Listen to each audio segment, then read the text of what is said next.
أعوذ بالله من الشيطان الرجيم بسم الله الرحمن الرحيم وليعلم الله الذين آمنوا ويتخذ منكم شهداء والله لا يحب الظالمين.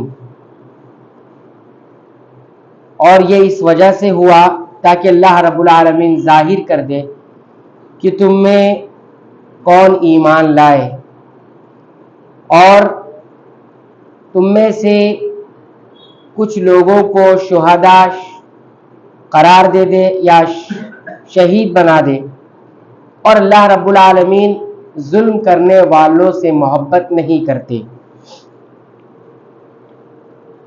سورہ آل عمران آیت نمبر 140 کا آخری ٹکڑا آپ حضرات کی خدمت میں تلاوت کیا گیا اور اس کا ترجمہ رکھا گیا. اسی آیت کے ابتدا درمیان حصے میں ایک بات آئی تھی وَتِلْكَ الْأَيَّامُ نُدَاوِلُهَا بَيْنَ النَّاسِ، کہ ہم ان دنوں کو انسانوں کے درمیان الٹتے پلٹتے رہتے ہیں.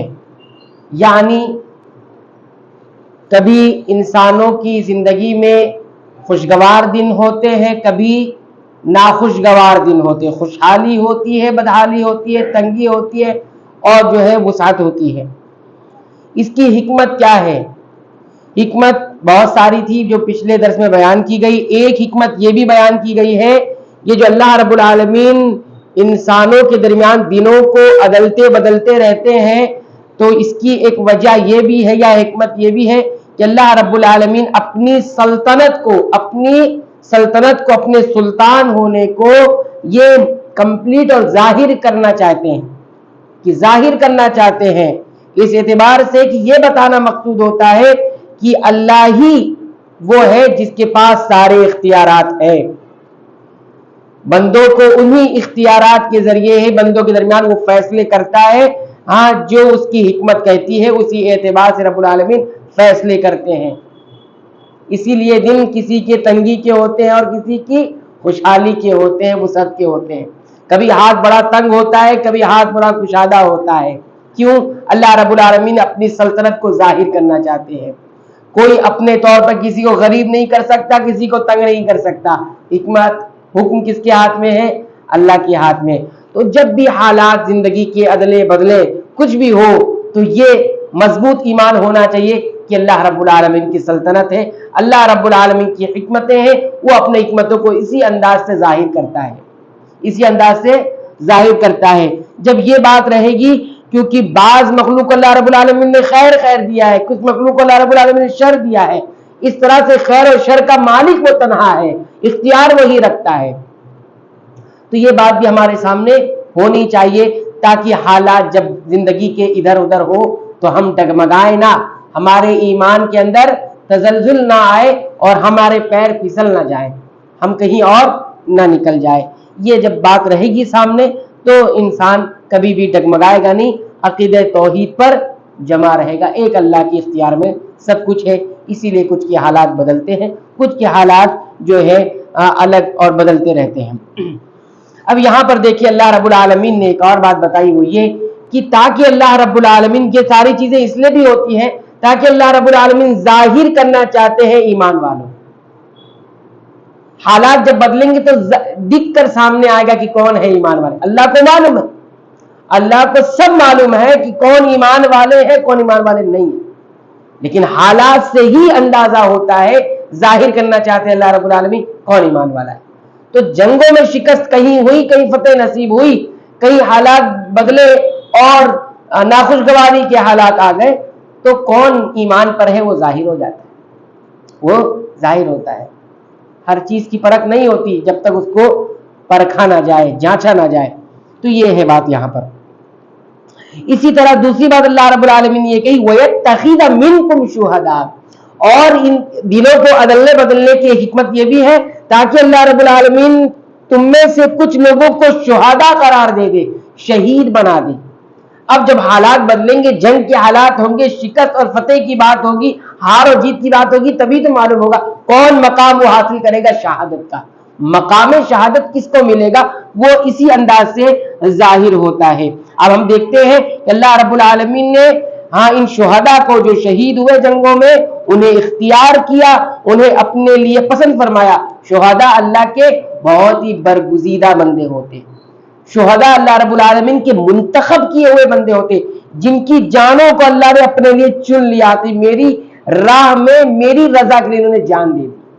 دیتے تو بہت سارے لوگ بہت کچھ ہے, کوئی مال دیتا, کوئی وقت دیتا ہے, لیکن اللہ رب العالمین جان لے کر کس کو منتخب کر لیتا ہے وہ شہداء کہلاتے ہیں. شہداء کا ایک مقام ہوا کرتا ہے.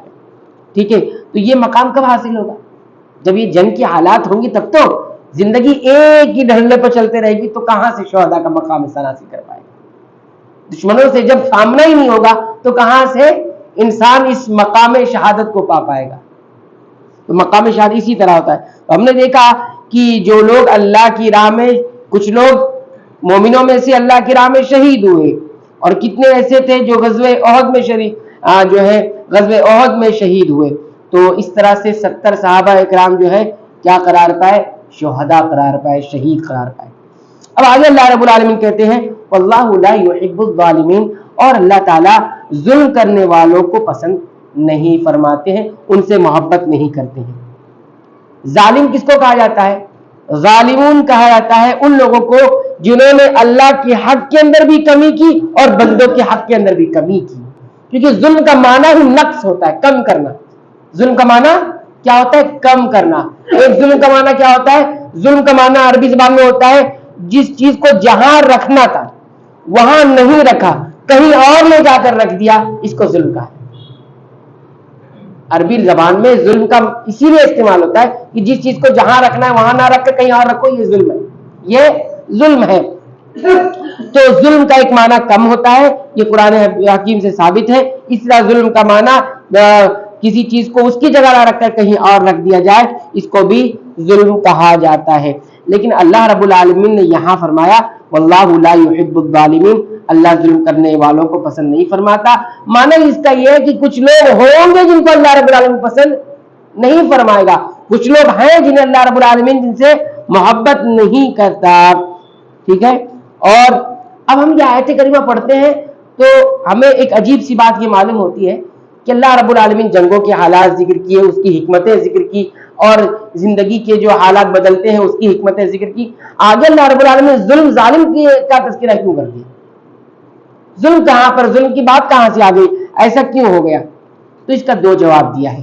ایک جواب یہ دیا ہے کہ اگر ہم آیت کی آگے پیچھے اگر غور کریں گے تو اس میں معاملہ کیا ہے, مراد اس سے یہ ہوگا کہ اللہ رب العالمین اس بات کو بیان کرنا چاہتے ہیں کہ وہ لوگ جو غزوہ احد میں پیچھے ہو گئے, جنگ سے ہٹ گئے تھے. غزوہ احد میں کیا ہوا تھا؟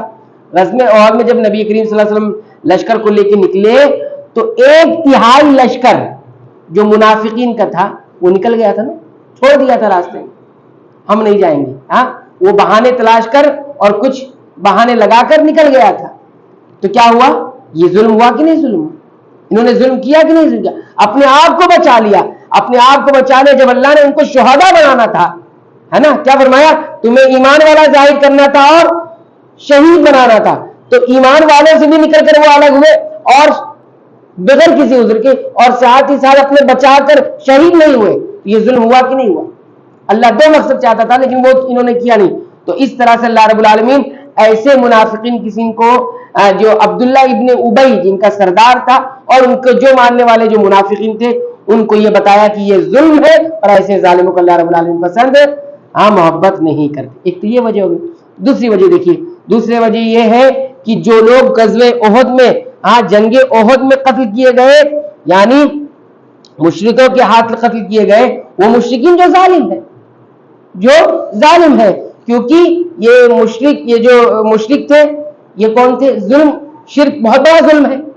ان الشرک لظلم عظیم, تو مشرک شرک کرنے والا ظالم ہے. یاد رکھیے, دنیا میں رہ کر جو شرک کرتا ہے وہ ظالم ہے, اور اللہ رب العالمین ایسے ظالموں کو پسند نہیں فرماتے. تو یہ ایک بات یہ بھی ہو گئی ہے. اور اسی طرح یہ بھی بتانا مقصود ہے کہ غزوہ احد میں اللہ رب العالمین کی جو غزوہ احد جو ظالموں کا جو مدد ہوئی ہے, یا جو ہے مسلمانوں میں کچھ لوگ جو ہے شہادت کے درجے کو پہنچے, تو کوئی یہ بھی کہہ سکتا ہے کہ اللہ رب العالمین ظالموں کو مدد فرماتا ہے اور مومنوں کو ناپسند, ظالموں سے محبت کرتا ہے اور مومنین سے